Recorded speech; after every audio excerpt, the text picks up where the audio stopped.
Hello and welcome to Across the Pond WNBA.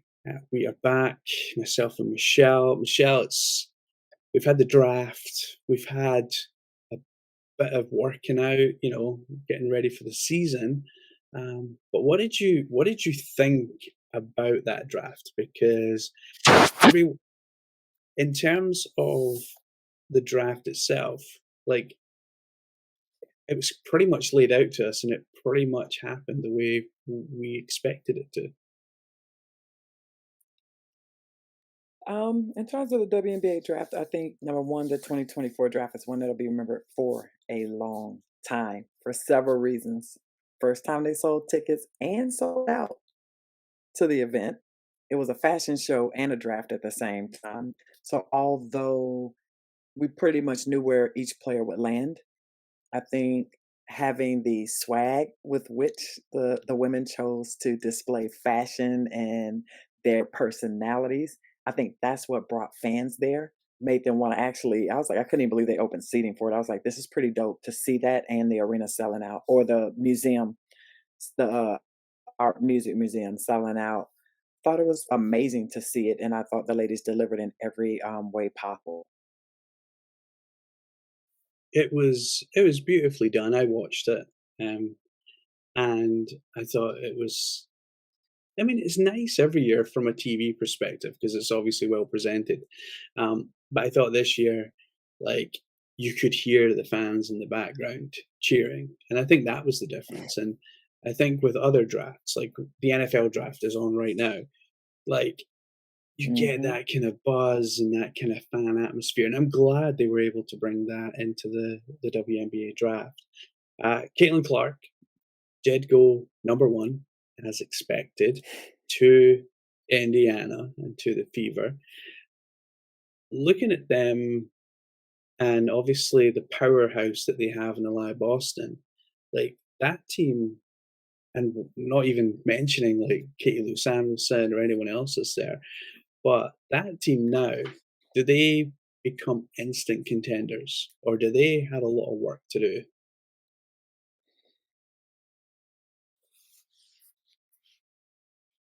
Anything is possible. So, is it possible? Yes. I think when you have people who are in the middle of a transition going from the college game to the pro game, it depends on how they handle that. Can Caitlin Clark handle it? I think she will. I think there might be an adjustment period. Um, with other teams, you got like Chicago right now, like other teams, there are teams that, like you said, have opportunities. I think it's possible, but I would not. I haven't seen it. It's like New York last year when they kind of mixed up the teams and tried to make that run for it as well. But they were so young, and that was part of the reason I said I could see them burning out going from a winter season that goes throughout the whole time to now with a summer where you gotta play your game so fast and recover. These young ladies, we'll see how that, plays out. I think the being in a high tempo offense helps. If you were in one in college, and some of the draftees were not, I noticed. Rakia Jackson from Tennessee is one of those people. But I think that affects transition and whether people will be able to come in and deliver immediately.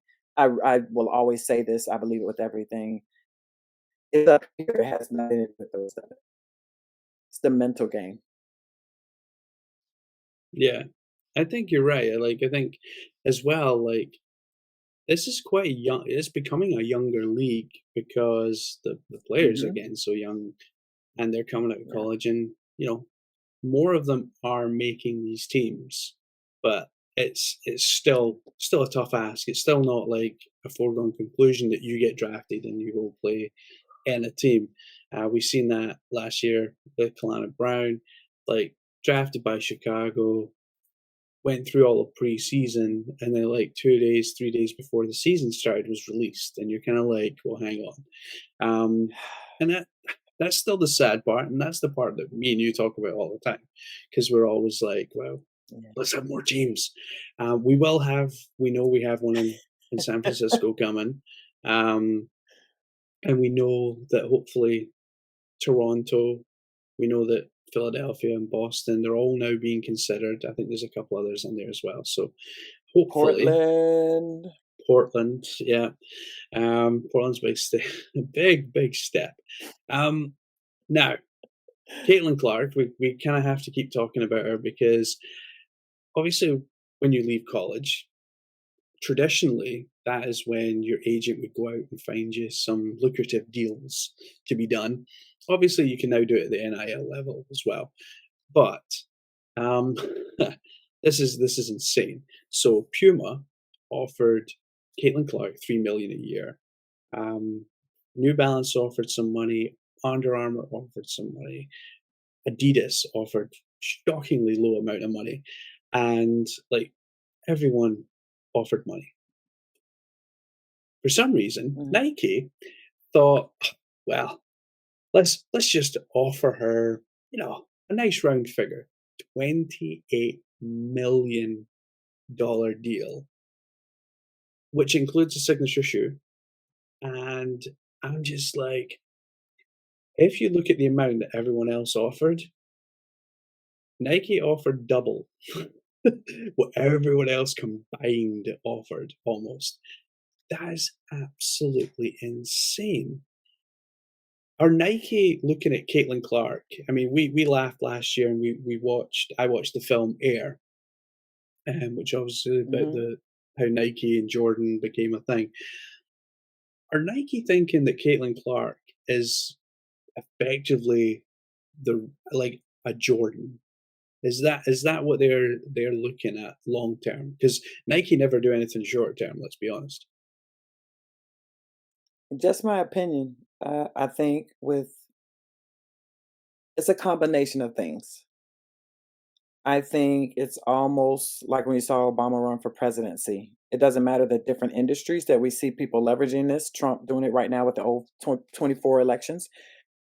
When you look at a Caitlin Clark and you look at social media and how that has propelled and changed things for these people because they've leveraged that platform, she has a huge following.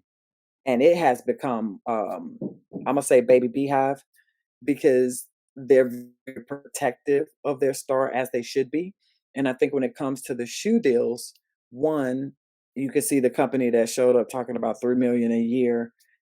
That's not even a great deal anymore. Like that's at the bottom. And it's not that they I think part of it is the game is no longer a 3 million a year. It's the highest payout you're gonna do. I think the numbers are gonna continue to climb and get high. Nike just got it right the fastest.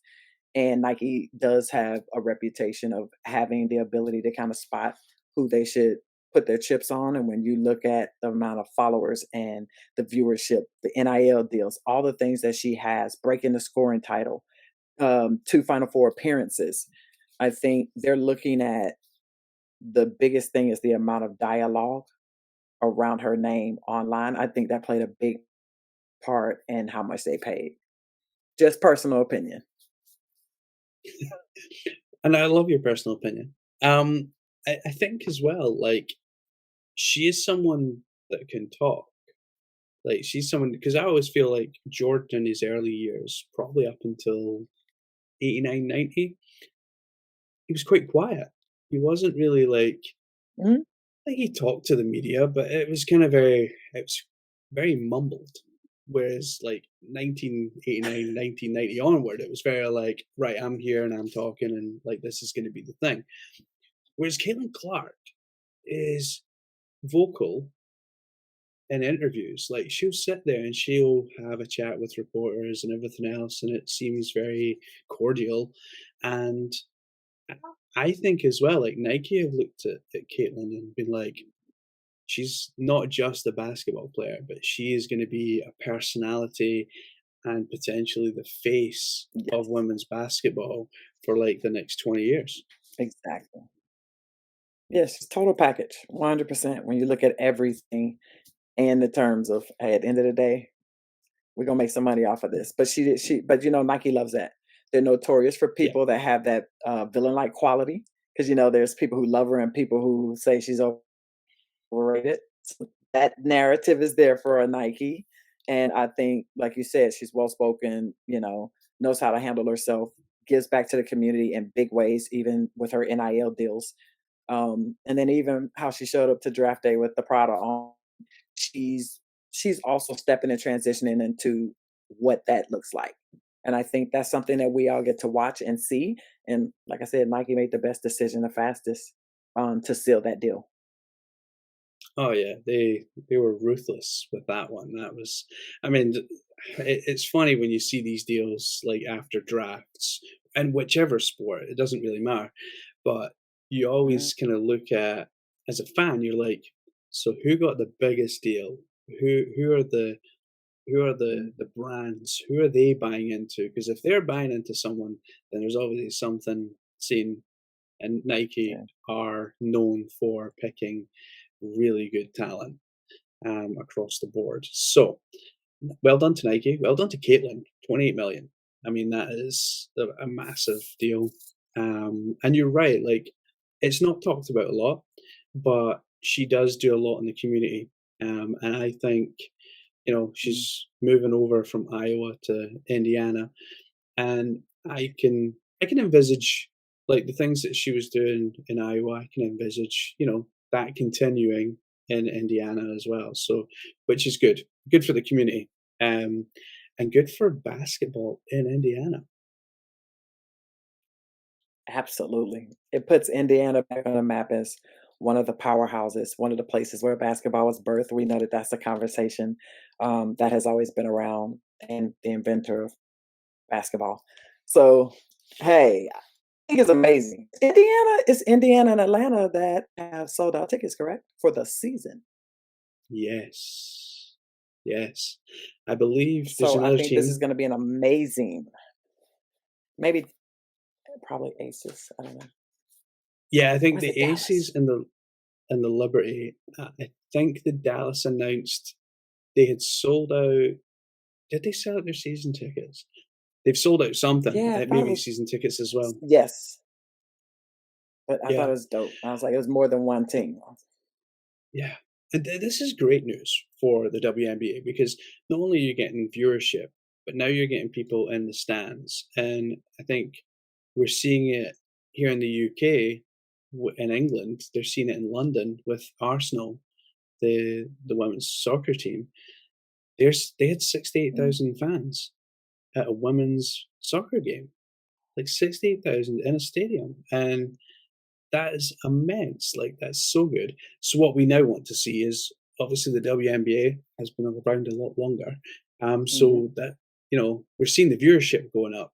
But I think it's even more positive that we're seeing bums on seats in arenas watching these games, cheering on their idols. And when you have players Yeah, coming in, like if you're in, I don't know, if you're in Minnesota and Indiana are coming to town, like that's gonna be the hottest ticket in town. that part. Yeah, I think that's it's gonna amazing. I'm be excited. it's, it's gonna be mental. Um, Also this week, Brittany Griner did an interview with Robin. Is it Good Morning America? I think it is, or is Mhm. that just where Yes, it is. I'd seen it? Yeah. Um, and she's talking about her detention in Russia. So she kind of did a bit of an exclusive interview. Now, obviously, Brittany does have a book out as well. But I think, like, it was Robin Roberts, and Robin Roberts is very well known, and even to me in the UK, as someone who she's almost like, I'm trying to think who I'd compare to in the UK, but like very similar, like Michael Parkinson in his day. Now, Michael Parkinson, very old school BBC interview person, but if you had something to say and you wanted to say it in a Mhm. serious way and have a serious conversation about something, that would be the guy you would go to. And I've always thought kind of Robin Roberts is kind of like that in the US. Like if you want to have a proper Yes. serious conversation out to the world, you want to have it with Robin Roberts.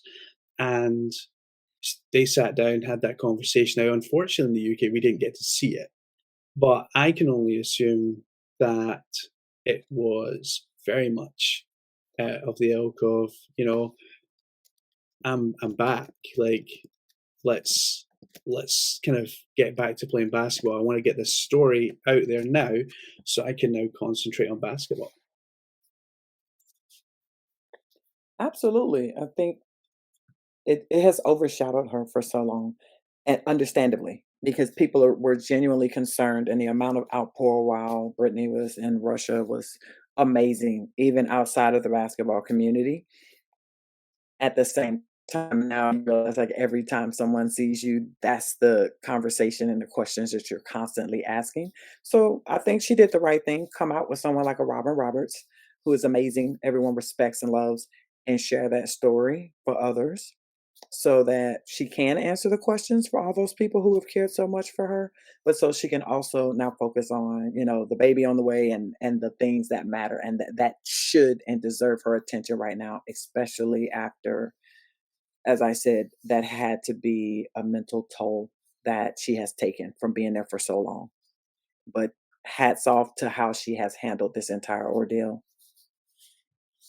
Oh, for sure. And one of the things that I think of from last year, because obviously the Phoenix Mercury kind of brought Britney out to the media, and this media hall was stacked with people and cameras and everything else. And I loved her comment as she was leaving the stage that, well, I hope you're all going to be here for the games this year to watch Yeah, us play. You're yes, not just here for this.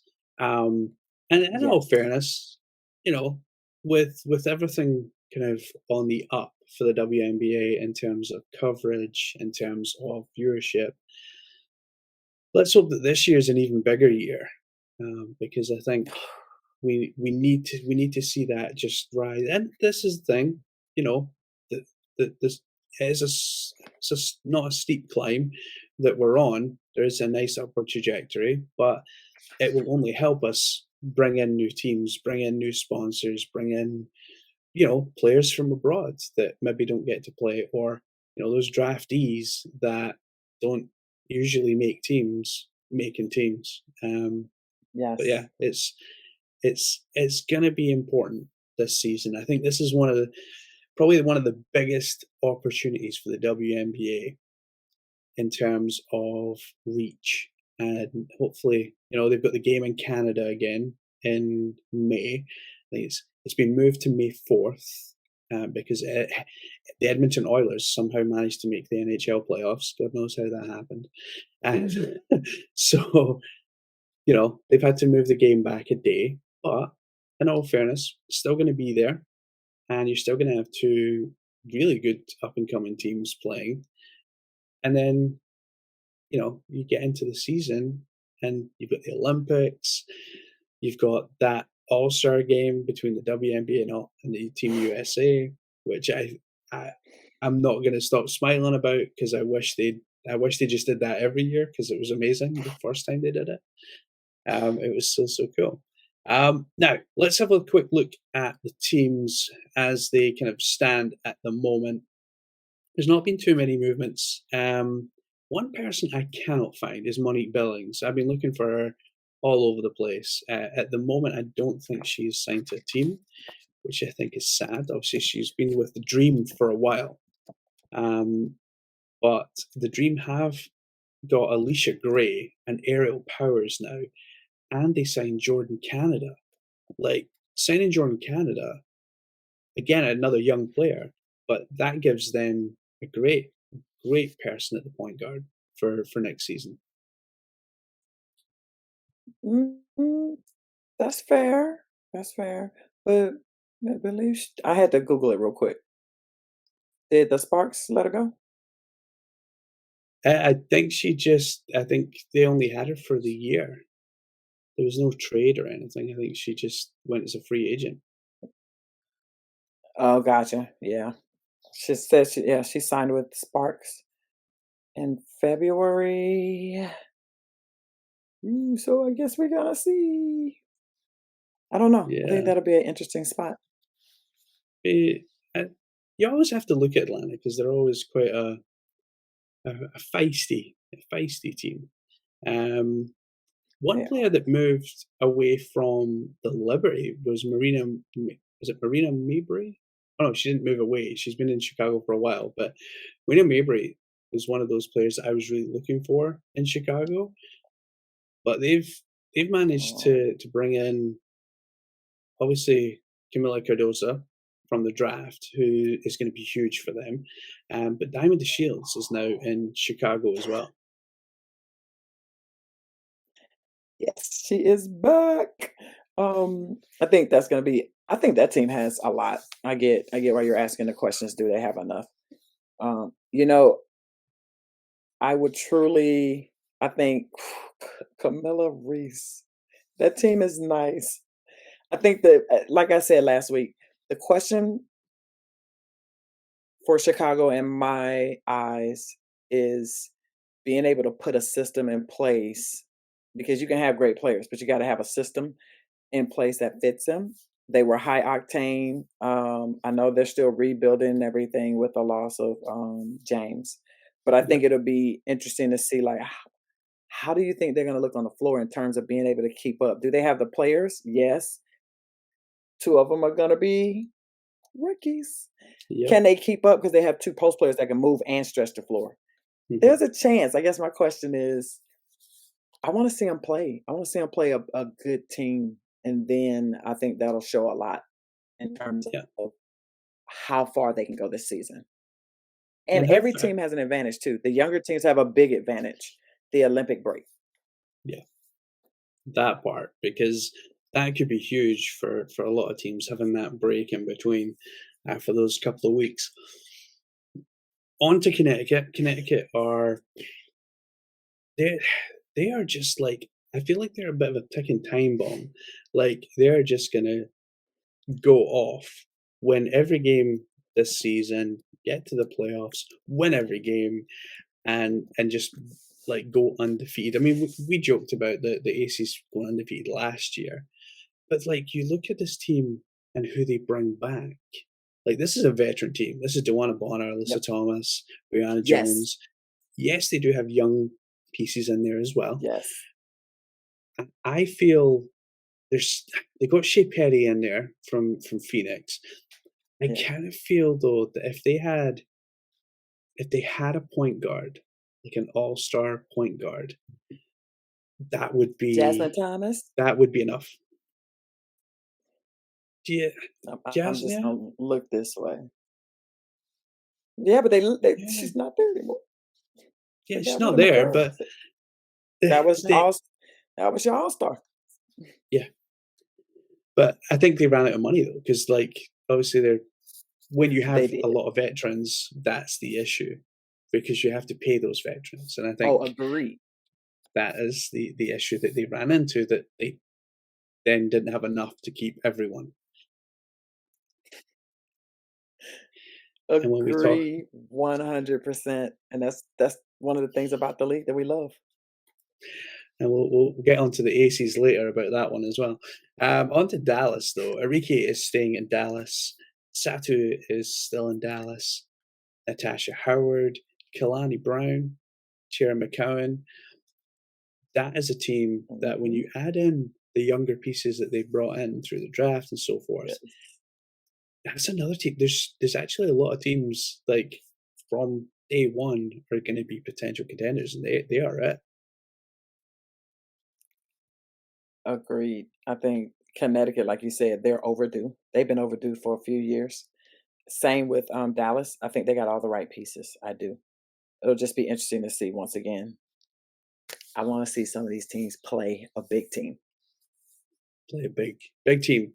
Now, obviously, we mentioned Indiana quite a lot already. They'll have Caitlin Clark, obviously, Erica Wheeler, Kelsey Mitchell, Katie Samuelson, Lexi Hull, uh, Alea Boston. I mean, that team again. That team's very young though, and like I'm not expecting Hmm. them to be contenders this year. I think they might. Hmm. I think they might make the playoffs. But I think we're looking at them probably 2 years from now at being full on Yes. contenders.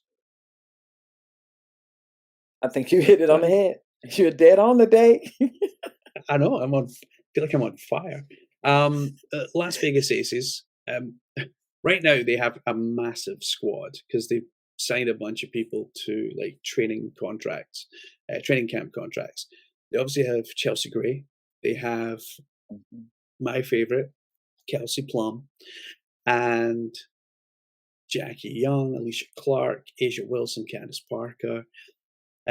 Megan Gustafsson is a new face in Las Vegas. She played for Phoenix last year. But I, am I too soon in saying three-peat? No! You're never too soon for that one. Only thing I would say is this, is you said it. The team signed a bunch of people, they got stronger off season. That's scary because they won with the injuries. With You win with Gray being out in the playoffs in essential games, and you go and you get Mhm. stronger. The one thing I know is we know this team doesn't have an ego. They have a coach that keeps them humble and puts them in great systems. So right now you're looking at a team that until someone proves they can knock them off, which I felt, we had New York slapping at them last year. It was Yeah. amazing. But New York in the end didn't finish the play. The Aces did, even hurt. So I think that's a rematch that I'm looking forward to seeing, and I think the Aces do have that opportunity to run it back for a third straight title. Yeah. Now, as I'm doing research, I moaned earlier on that I hadn't seen Monique Billings kicking around. Found her. Found her. She's in LA. She's playing for the Sparks this year. Yeah, Sparks. Along, Yeah, yeah, Sparks. along with Derek Hamby, Cameron Brink, obviously from the Mhm. draft, Lexi Brown, who for me ran Chicago for the last couple of years. That team for me, again, like at the point guard, it's not strong, and I'm hoping that they can maybe bring in someone else. But otherwise, that team, that's a team that is kind of now being thrown together. There's a lot of new pieces in LA, so that's probably going to take a year or two to get them clicking, and maybe they pick up a maybe a page or something in next year's draft. Think you hit it again. Your batting average today is wild, but It's I think mental. LA needs a year or two as well. It is it's Jedi, but I think that's a team that in a couple of years. And I have to say this, as we keep saying these teams that are coming along in a couple of years, like you said, the talent pool has gotten outrageous in the WNBA until these new teams come. It's any man's game. Like as much as the Aces could run it back, it could easily be a team that we don't even think will be a contender. Yeah, indeed. Now, Minnesota, one of my fan favorites is Courtney Williams is now playing for Minnesota, Yes. along with Natasha Heidemann, which I think you've got them both in the backcourt. That's pretty cool. Kayla McBride's still Yes. there. Nafisa Collier is pretty much the leader on that team now, and Alyssa Pilla from Utah. Yes. She Yes. came in from the draft. She's gonna be a problem. She is going to be a problem for a lot of teams. I feel this year. That is actually, I think, one of the better balanced teams in terms of their Mhm. talent. So I'm hoping. I always feel bad for Minnesota because I always feel like they have good players but never seem to click it together. But I'm hoping that this year, with Yeah. this team, hopefully they can. They got a Uh, chance. They have the right pieces in place. they gotta do it. Now, one player that I haven't mentioned, and we're going to go into New York. Um, Courtney Vanderslip's wife, Ali. Last year she took a year Mhm. out, but it looks as though this year she is not on a roster anywhere. We've not heard officially if that's on purpose or whatever, but hopefully we will find out more soon. But Courtney is still with the New York Liberty.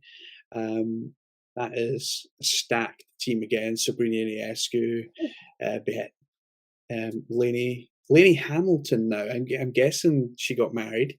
Brianna Stewart, Kayla Thornton, Janquil Jones re-signed, and Nayara Sabali, who I'm hoping has more opportunities this year Yes. because I think she's a phenomenal Mhm. player and I think she needs more minutes. But that is, you look through that team and you're like, I kind of feel that that is going to be huge, huge team to try and get past this year. Agreed. I think that team they scared some people last year. They had the Aces nervous and on their heels, so we have to give them credit for it. They have the experience now. They have a year under their belt and they're still continuing to bring in new pieces. I think this year they are primed to be extremely scary. And it's another team that I'll be honest, if they can get hot and stay hot, we saw they went cold in that second half of the season. If they can stay hot, it's hard to play with them. They could go undefeated as well. Scary, scary good. Phoenix now have Natasha Cloud. She's moved over from Washington. Uh, Hmm. that's a great player to bring in, especially 'cause Diana Taurasi is probably not going to be playing the minutes that we're used to, although she probably will want to. Sophie Cunningham, Kayla Copper. That's like another player from who was in Chicago for a Yes, while and that was doing Chicago. really well. And obviously, you've got Brittany in there as well. That is a team with Rebecca Allen as well, who I feel is the sixth person on that team. I think they make the playoffs, but I don't think it's an easy year for them. I don't think they it's such a walk in the park because Diana is getting older. I hate to say it because she's an absolute legend, but she is getting older. She's going to the Olympics by all accounts, from what I understand so far. So she's not going to have a break in between, which she could probably do with. I mean, I'm 42 next month. Freaking hell, I need a break after playing one game, like, for about 2 weeks. So, like, how she does it, I have no idea. Oh, I'm pretty sure she's following LeBron's tactics. I mean, she's probably spending the money to keep her body well. And I'll say this: we said last year that she was getting older, and she had one of the highest scoring games in the playoffs ever. So I'll say this: when it comes to Diana Taurasi, she's in the same sentence as a LeBron James. Don't count him out. You never know. She might have her highest and best season. I wouldn't be surprised because she's the type of person and player that has a respect and love for the game to where if she's playing this season, we're gonna see her best. I think we see her best every season. I don't think she's someone that does mediocre. I think she's, Oh, like, absolutely. on it from the get-go, and she's phenomenal to I watch, see and records and though. and I by the see way, records, bro. those I see records records this year. last year well, last year she was injured and she was breaking records. Like, she was on 1 foot at one point That's my point. during the That's playoffs. exactly why I'm saying I think when I say like bring it and have a best, I think it's gonna be something we haven't seen. I'm looking forward to it. Another team I'm looking forward to is the Seattle Storm. Um, some news on them. Sue Bird is now an owner of Seattle. So Seattle not letting her go anytime soon. But Skylar Diggins Smith is now there from Phoenix. We've got Yes. Jewel Lloyd, Sammy Whitcomb, NECA's there, and Mercedes Russell. This is a really cool team that potentially playoffs, but I, I think the first half of the season is going to be quite tough because everyone's kind of getting to know each other, know each other's game, because there's a lot of movement on this team. Agreed. There is a lot of movement, but this is one of the few teams that has the coaching. You still got Sue Bird in the mix. At the end of the day, that's invaluable. And they have Jewel Lloyd, like the pieces that they have, I consider them a they're bringing veteran pieces from other places, but I think they're gonna transition and have a very seamless and quick transition. So honestly, it's gonna come down to the talent around that's in the West this year. I think that's gonna be the biggest point of contention is what is Seattle's advantage. I'd love to know your thoughts on that too. Uh, I think the advantage is, and angry as hell Skylar Diggins Smith.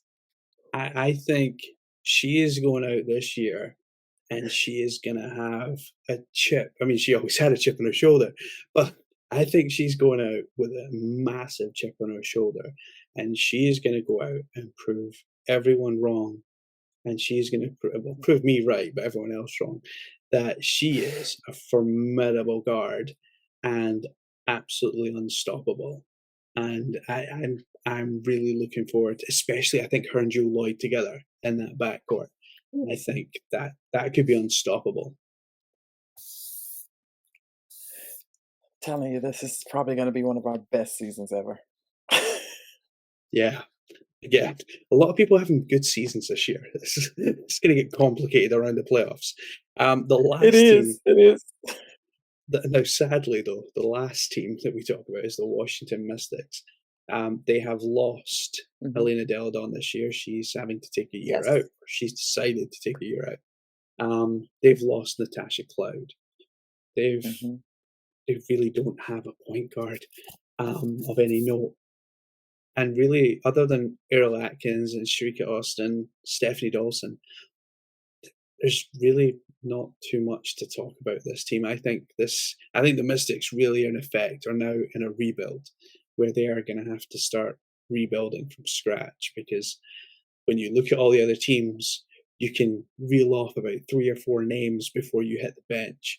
Whereas with this team, Ariel Atkins is is kind of where I mean Steph Dawson was coming off the bench for the Liberty the last year. So and I think Austin is that good that Dawson probably actually still potentially either has to drop to the 4 to come in or she's playing less minutes at the 5. Agreed. I think you can play them together and have an unstoppable inside-outside game, which, playing for Mike Tebow, he's always thinking inside-outside, high-low game, and if you have both of them, I think it was only because of the style of play too that she couldn't play with New York, which is a faster paced team. Yeah. That was one of the reasons I think her minutes suffered. But in a system with Mike Tebow, like you said, they don't have those big name players. So he's gonna Yeah. have to build up. And I think he does a wonderful job of that, as well as putting players in great positions to score. I think this could be one of those scrappy teams that because they're always gnawing right at the finish line for the playoffs every year. I think they're going to continue to do that this year, but I don't think they'll be out of the playoffs. He finds a way every single year to win. We will see. And on that bombshell, Michelle, we will we will get out of here. We will be back in next week with more news from the WNBA.